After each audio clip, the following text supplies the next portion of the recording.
The story begins in Japan, back in the year 1600, during the Battle of Sekigahara. At the height of the fighting, the army led by Tokugawa Ieyasu defeats the enemy general who stands as their biggest threat. With that victory, Ieyasu rises to power as shogun and takes control of Japan. And according to legend, he won Sekigahara because of a secret weapon connected to a mysterious hand.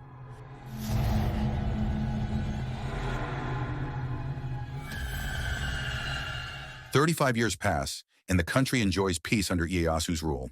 But that calm does not last. In a village called Okada, the locals hold a huge celebration for an abundant harvest. The moment the festivities end, everything turns terrifying. People start dying, attacked by zombie-like creatures known as Gunkyu.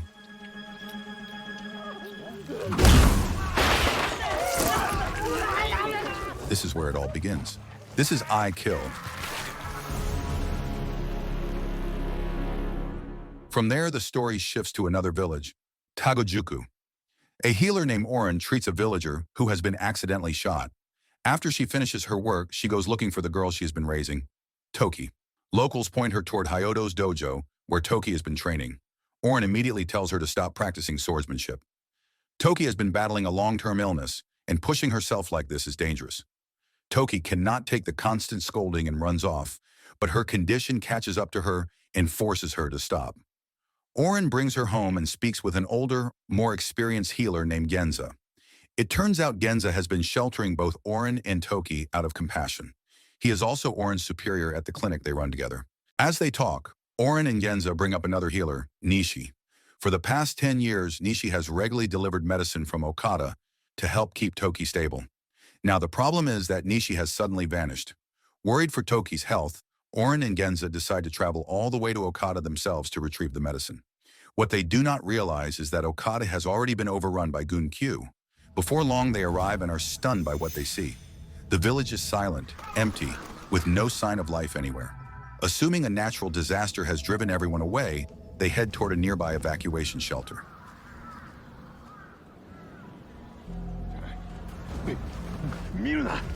But the moment they reach it, they come face to face with a villager who has already turned into a Gunkyu.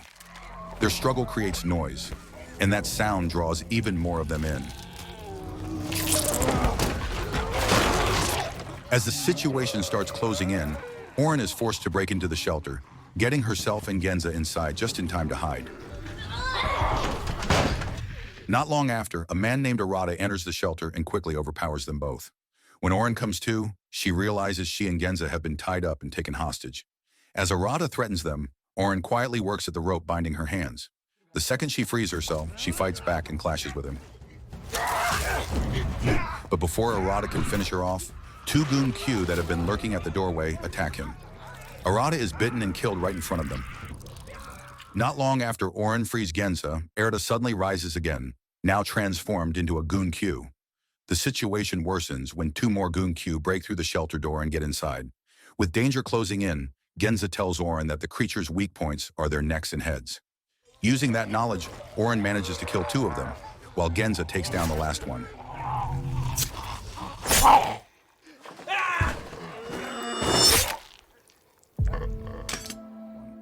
At the same time, a man named Shirou arrives in a village called Kuramoti.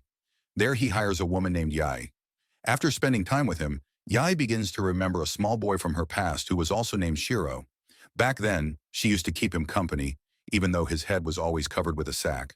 People said the boy hid his face because it was badly disfigured, and he was shunned for having a foul body odor.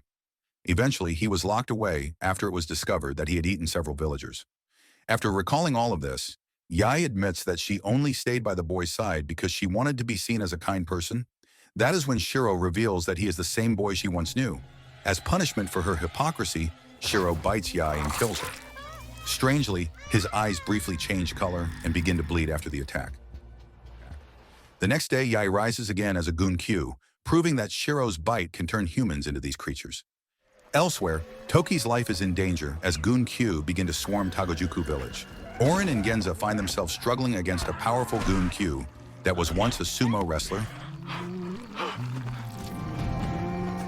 They barely survive until a samurai named Jubi steps in and kills it. After introducing himself, Jubi stays with Orin while she treats Genza's injured leg. Fortunately, the wound is not from a Gunkyu bite. Soon after, Jubi accidentally discovers a hidden underground room beneath the shelter. Together, the three of them search it for anything useful. Inside, they find the bodies of Nishi and his wife, both already turned into Gunkyu and chained up. Thanks to Jubi's sharp eye, Orin also finds Toki's medicine stored in a drawer. With the medicine finally secured, Orin and Genza decide they must return to Tagojuku as soon as possible. They are worried about Toki, who has been left alone for days. Jubi chooses to accompany them, offering his protection along the way. Back with Shirou, he is confronted by three warriors as he tries to leave Kuramoti village. They move to stop him, suspecting him to be the cause of the Gunkyu outbreak. Moments later, Shirou kills all three of them. After he leaves, a farmer witnesses the fallen warriors rising again as Gunkyu. As Shirou continues his journey, he encounters other Gunkyu along the road. He subtly reveals that he himself is also a Gunkyu, which explains why the creatures do not attack him. Meanwhile, Orin's group finally arrives at Tagojuku village. As they search for Toki, they come across a man named Shiki, who has already been bitten by a Gunkyu. With what little strength he has left, Shiki reveals that Toki fled to Hyodo's dojo. As Shiki begins to transform, Jubi puts an end to him. After that, Orin continues searching for Toki, Genza decides to rest, and Jubi leaves to gather food. When Orin enters Hyodo's dojo, she discovers a horrifying scene. Everyone inside has already turned into Gunkyu, including Hyodo himself, who was once a respected swordmaster. Overwhelmed by their numbers, Orin is forced to retreat.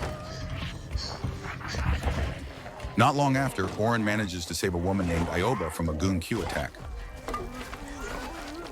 While hiding together, Orin realizes that Aoba is an old friend. Aoba explains that the Tokugawa clan has a special force tasked with wiping out villages infected by the Gunkyu outbreak. Orin refuses to go with her, knowing she still has to find Toki. At the same time, Toki is hiding beneath Hyodo's dojo with a man named Hebei. Their hiding place is soon discovered, and they are attacked by Hyodo. In a desperate move, Hebei escapes by using Toki as bait. Toki is cornered, but somehow manages to get away without being bitten. Minutes later, Orin finds Hebei being devoured by Gunkyu. As he lies dying, Hebei suggests that Toki may already be dead. The words hit Orin hard, and she nearly gives up when a Gunkyu closes in on her. Just in time, Genza arrives and helps her escape.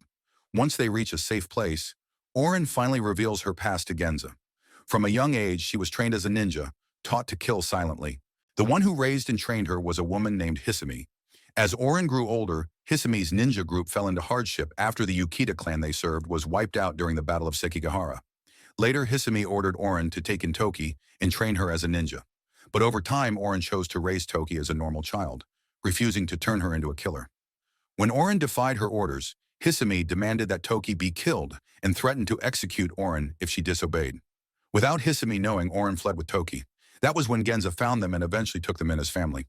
Back in the present, Orin makes it clear that Toki is her reason for living. That is why she refuses to stop searching, even if Toki may already be dead. Following Orin's advice, Genza returns to his home, hoping to avoid further Gunkyu attacks.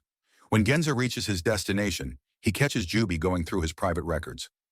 Jubi exposes Genza's hidden role as a Tokugawa clan physician and the man responsible for creating the Gunkyu. Genza is quickly surrounded by Jubi's troops. It is then revealed that Jubi is the commander of the Tokugawa clan's special forces. Elsewhere, Toki is fighting for her life, forced to face a group of Gunkyu with nothing but simple tools. Just as she is about to be overwhelmed, Shirou appears. Using his sword skills, he kills every Gunkyu in the area and saves her. Once things calm down, Shirou reveals that he came there searching for Genza. 2 months earlier, in Okada village, while still being kept locked away, Shirou secretly practiced swordsmanship.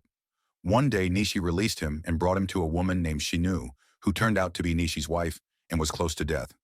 Knowing that Shirou was a half Gunkyu, Nishi asked him to bite her, hoping she could survive by becoming like Shirou.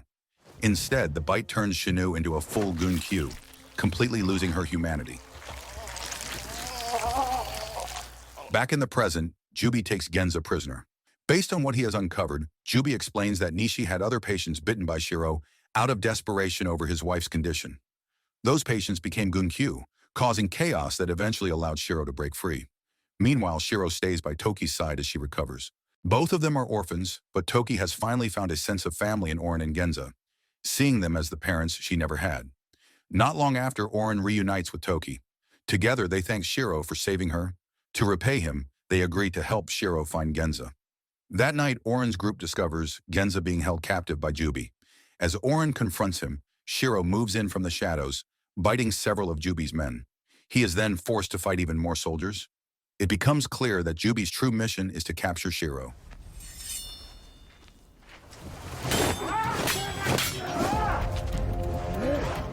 When Shirou starts to lose ground, the soldiers he bit rise again as Gun-Kyu.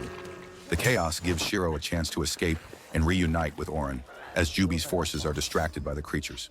At the same time, Orin tends to Toki as her illness flares up again. Soon after, Shirou arrives and helps treat Genza's wounds. It is then revealed that Genza raised Shirou from childhood.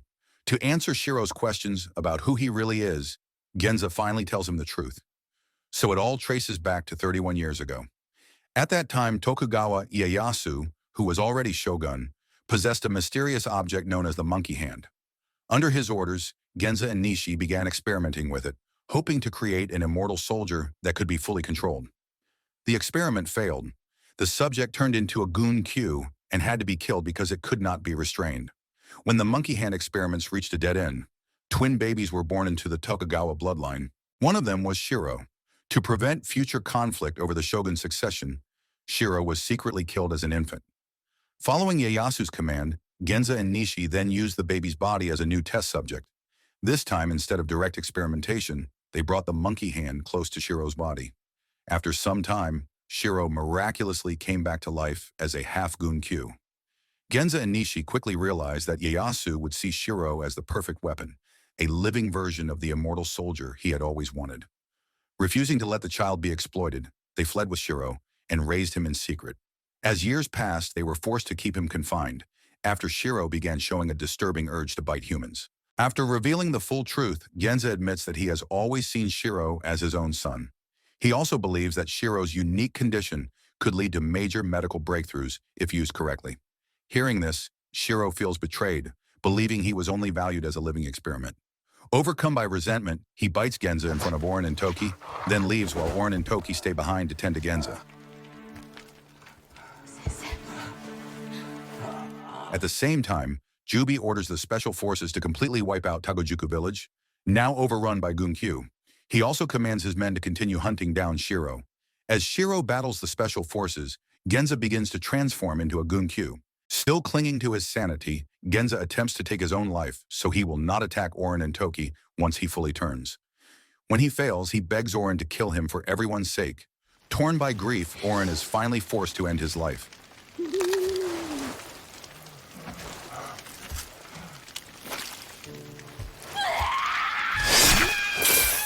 In that moment, Toki remembers something she had long buried. As a child, she witnessed Orin, back when she was still a ninja, killing her biological father. The memory fills Toki with hatred toward Orin. As Orin tries to calm her, Shirou launches a fatal attack on Jubi. Jubi manages to evade it, and Shirou's strike accidentally pierces Toki's chest. Despite Orin's efforts to save her, Toki's condition worsens, and she eventually dies. Consumed by rage and despair over Toki's death, Orin attacks several members of the special forces. Jubi orders his soldiers to capture her alive.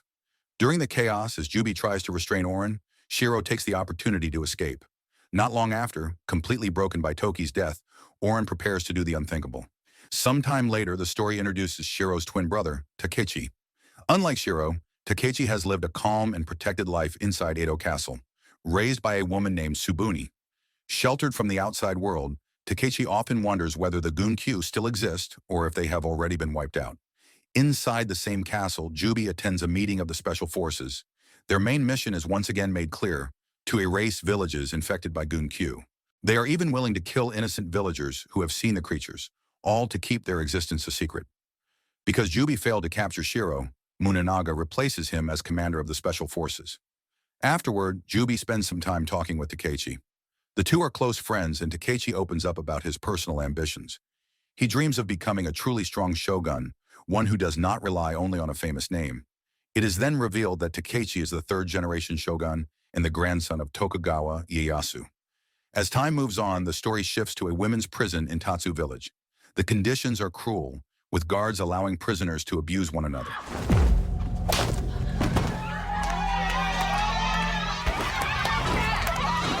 The female inmates are then ordered to search for dead Gunkyu. They eagerly take on the task, knowing that finding a Gunkyu corpse brings them closer to earning their freedom. Among these prisoners is Orin. Since losing Toki, Orin has been living without purpose or hope. She even allows herself to be targeted by a Gunkyu that appears nearby. Before it can bite her, Jubi kills the creature. This moment reveals that Jubi has once again stopped Orin from attempting to end her own life. After that, Jubi visits a healer named Senya, who works in the same village. Senya is attempting to create a medicine using Gunkyu flesh.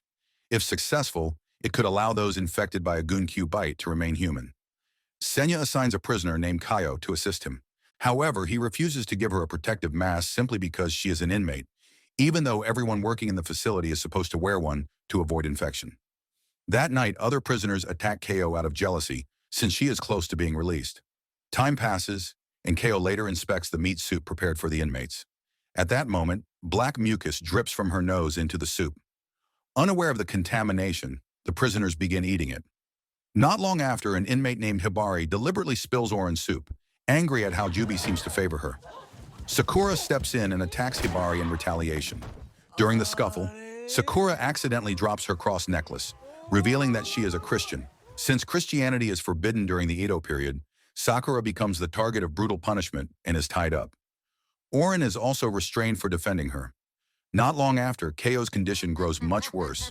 As the black mucus illness spreads through her body, she begins acting strangely and repeatedly slams her head against the prison bars until she finally collapses. Within moments, every inmate who ate the soup becomes infected with the same black mucus sickness. One by one, they all start turning into Gunkyu, including Kaio herself. It becomes clear that her illness came from constantly inhaling the fumes of Gunkyu flesh, and now the black mucus is proven to be another way for people to transform into Gunkyu. The prison quickly descends into chaos when two of the guards also turn into Gunkyu.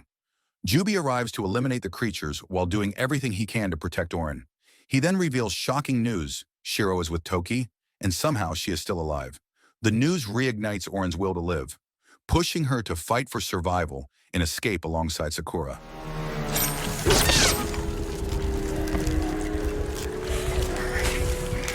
Soon after, Senya comes to investigate the situation inside the prison. His curiosity gets the better of him, and he is bitten while observing the prisoners who have turned into Gunkyu. Once things briefly calm down, Sakura suddenly shows the same black mucus coming from her nose. Only then does she remember drinking a small amount of the soup earlier. Realizing what is about to happen, Orin is forced to kill Sakura as she begins transforming into a Gunkyu.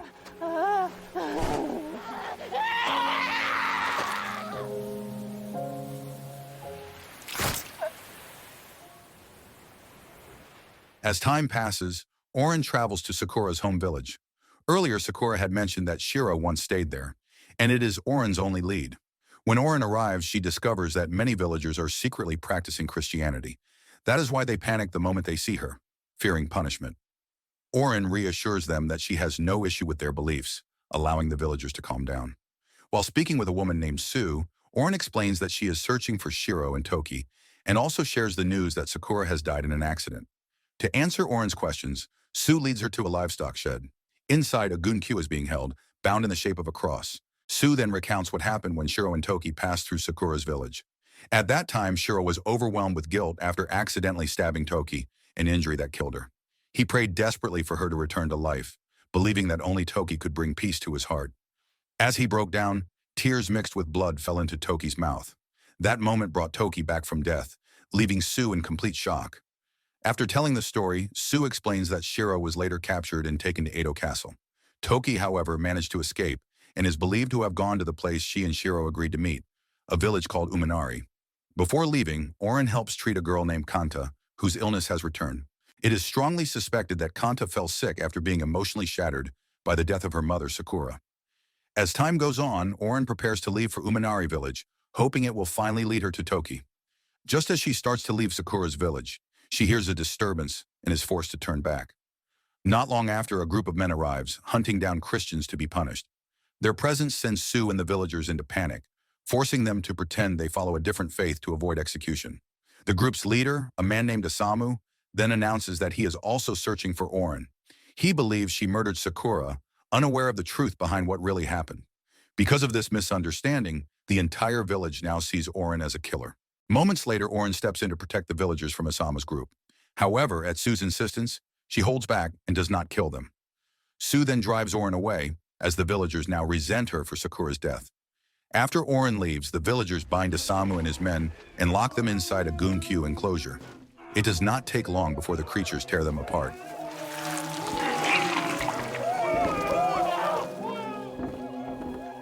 Several days later, Orin finally finds Toki. She is shocked to learn that Toki has become a half Gun-Kyu, just like Shirou. Bloodstains around Toki's mouth reveal that she has bitten villagers, which explains why Gun-Kyu are lurking nearby. After killing the nearby Gun-Kyu, Orin stays with Toki and helps her clean herself. Toki then shares what she has been going through. Since becoming a half Gun-Kyu, she has developed an overwhelming urge to bite and eat humans, an urge she has been unable to control since losing Shirou. At the same time, the transformation has cured her long-term illness. Toki also reveals that she has forgiven Shirou for what happened. In fact, the two of them had planned to leave the country together in search of a better life. However, she admits that she still has not forgiven Orin. No matter what, Orin embraces Toki, telling her that she is the source of her strength and the purpose of her life. Soon after, Tokugawa's special forces arrive to capture Toki as she travels with Orin. Moments later, a group of ninja led by Hisumi appears and wipes out the special forces. It turns out Hisumi has been secretly tracking Orin ever since Aoba reported her location. Elsewhere, Jubi successfully completes his mission by capturing Shirou and imprisoning him in Edo Castle. Using his superhuman strength, Shirou manages to break free and finds his twin brother, Takechi. The two finally share their frustrations with each other. Takechi feels trapped by the strict rules of the castle, while Shirou despises the harsh and miserable life he has been forced to live. At the same time, Jubi kills Shirou's cell guard after discovering he has turned into a Gun-Kyu. Not long after that, Jubi catches Shirou together with Takechi. Believing Shirou has taken Takechi hostage, Jubi prepares to kill him. In the end, Takechi orders Jubi to let Shirou go, after Shirou promises he will never bite anyone again if he is freed. Before leaving, Shirou warns them that there are still Gun-Kyu alive inside the castle. That revelation enrages Takechi, who confronts his trusted officials for secretly hiding Gun-Kyu within Edo Castle. To prevent an even bigger disaster, Munanaga leads Takechi to a hidden chamber. Inside, they find a strange Gun-Kyu wearing armor once reserved for a shogun. Takechi is shocked to learn that this creature is actually Tokugawa Ieyasu, the first shogun. After Genza and Nishi abandoned him, Ieyasu continued the Gun-Kyu experiments on his own, even using himself as a test subject while suffering from illness. Seeing that Ieyasu is no longer human, Takechi kills him. Before his death, Ieyasu gives a final order to Jubi to kill Shirou and eradicate all Gun-Kyu in order to restore peace to Japan. The story then returns to Orin's location. The ninja led by Hisumi finishes off the last surviving member of the special forces who is still resisting. Hisumi executes him so she can finally speak with Orin. Their confrontation reveals several shocking truths. Hisumi is revealed to be Orin's biological mother. She deliberately trained Orin to become a deadly assassin, so her daughter would grow into a strong and unbreakable woman. Hisam has also abandoned her long-held revenge against the Tokugawa clan after her ninja group was destroyed following the Battle of Sekigahara. Instead, she now seeks wealth, planning to sell Toki and Shirou to Portuguese traders. The final truth cuts even deeper. Orin once killed Toki's father on Hisumi's orders. Soon after, Hisumi counters Orin's surprise attack and stabs her with a weapon coated in deadly poison. It becomes clear that Hisumi prepared this poison blade to execute Orin as punishment for disobeying her command and fleeing. A few hours later, Orin wakes up to find Shirou by her side. During her critical condition, Shirou managed to remove the poison from her body. Feeling that her strength has returned, Orin prepares to kill Shirou in retaliation for what he did to Genza and Toki. However, she stops herself after learning that Toki is deeply disappointed in her. When Orin refuses to go along, Shirou heads to Umanari village alone to find Toki. When Shirou arrives, he discovers that Toki has been captured by Hisumi's ninja forces. It turns out Hisumi deliberately used Toki as bait to lure Shirou in. The ninjas eventually overpower Shirou through strategy rather than brute force. Minutes later, Tokugawa's special forces, once again led by Jubi, arrive in Umanari after learning the village has already been overrun by Gun-Kyu. Before dealing with the outbreak, Jubi's forces clash with Hisumi's ninjas. Amid the chaos, Orin secretly manages to free both Toki and Shirou. As Toki and Shirou try to escape, Orin takes on the ninja guarding the area. When Orin is pushed into a corner, Toki intervenes by biting the ninja, turning him into a Gun-Kyu that attacks Jubei's forces instead. As they flee, Toki makes it clear that she has forgiven Orin and once again sees her as a mother. Even so, Toki chooses to leave Orin and go with Shirou, hoping to live the life she has always dreamed of. Not long after, Orin attempts to kill Shirou, believing he will always be a threat to Toki's future. She is forced to stop when Toki stands in Shirou's defense.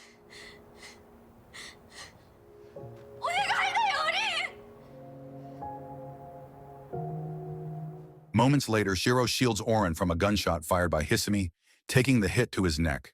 Grateful for his sacrifice, Orin helps Shirou and Toki escape. During their retreat, Orin is confronted once again by Hisumi. The two engage in a brutal fight, stabbing each other in the process.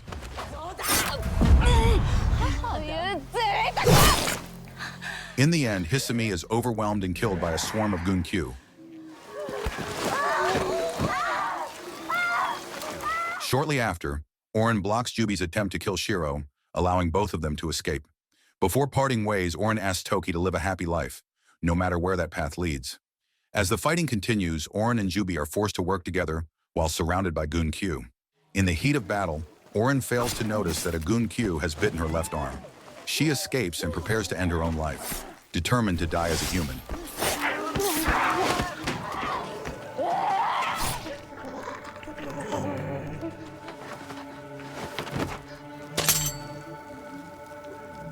But the memory of Toki gives her the strength to keep going. In a desperate act, Orin cuts off her own arm to stop the infection from spreading. Through this extreme sacrifice, she manages to survive as a human.